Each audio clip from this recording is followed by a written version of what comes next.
2018 une épidémie de choléra. Et MEDER est allé intervenir là-bas. Et nous avons eu beaucoup de difficultés, des fois de voyager à moto de Kirumba vers ces centres de santé là-bas qui sont enclavés. Il y avait la difficulté d'acheminer les médicaments et nous avons trouvé que les ponts étaient emportés. Les équipes étaient obligées de retourner avec les médicaments parce qu'ils ne pouvaient pas traverser. Il n'y avait pas d'eau là-bas à Kamani. Tulikuwa tunakunywa bahari, sio kama tulikuwa nagonjwa kila siku. Maji ya lake. Kila siku mnasikia diare au alishagonjwa wa mama kujikuna ovyo ovyo. Tunakunya maji ya kuuza ya kule yulu. Bido moja tunaiuza 1500. Tunaitia munyumba. Maana kile bido ya mai ukishaitia munyumba ni kuitia kuchumba. Manake hata mtu akuya akie kula kuchakula atakwambia nipatie basi maji ya kunya. Utamwambia hakuna maji. Unaweka himai yako kule ni yako wewe na watoto yako. On était en train de donner les médicaments, mais le choléra revenait toujours.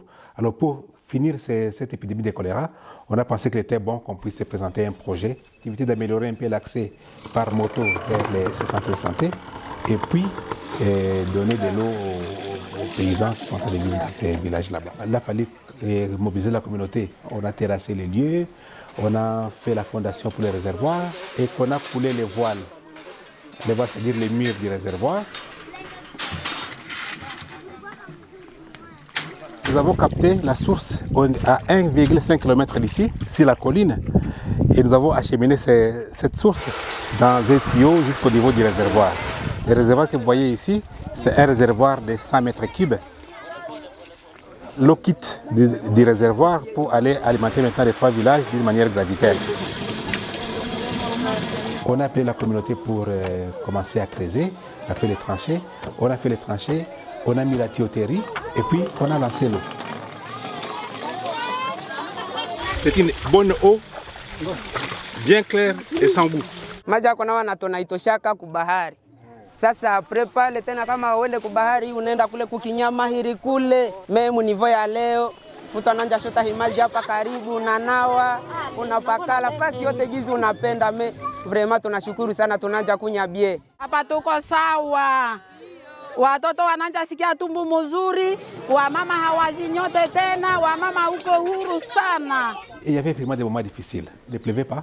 C'est que tous les jours on travaillait sous le soleil accablant. Premièrement, nous étions tous motivés avec l'idée de voir qu'on va mettre fin à cette épidémie de choléra qui ravageait les gens là-bas pendant des années. J'étais très émerveillé aussi en voyant l'engouement de la population à participer aux travaux. La communauté nous a beaucoup aidés.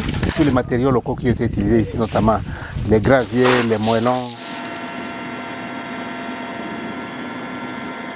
Quand vous quittez Kirumba pour aller là-bas, vous venez des hautes altitudes et vous arrivez vers la basse altitude. Alors les tuyaux ne peuvent pas les faire transporter par moto.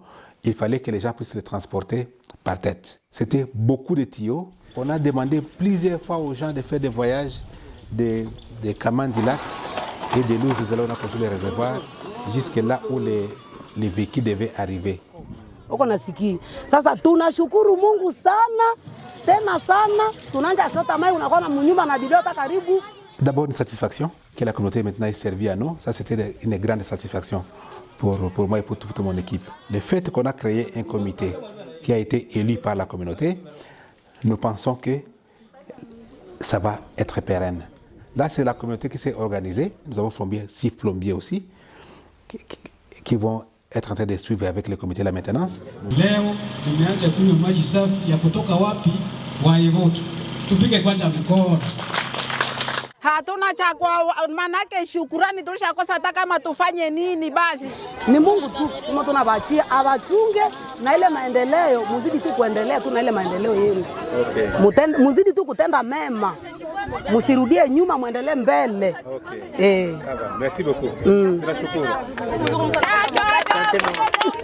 Ça va rester là-bas des années et des années et c'est vraiment un grand développement qu'on vient de mettre dans cette zone. Le fait qu'on a mis de l'eau là-bas maintenant, le fait que c'est bien accessible, que les villages sont accessibles, c'est qu'avec le temps, les gens seront en mesure eux-mêmes de se prendre en charge. C'est que nous espérons que maintenant, avec l'activité que nous venons de faire là-bas, on va éradiquer le choléra.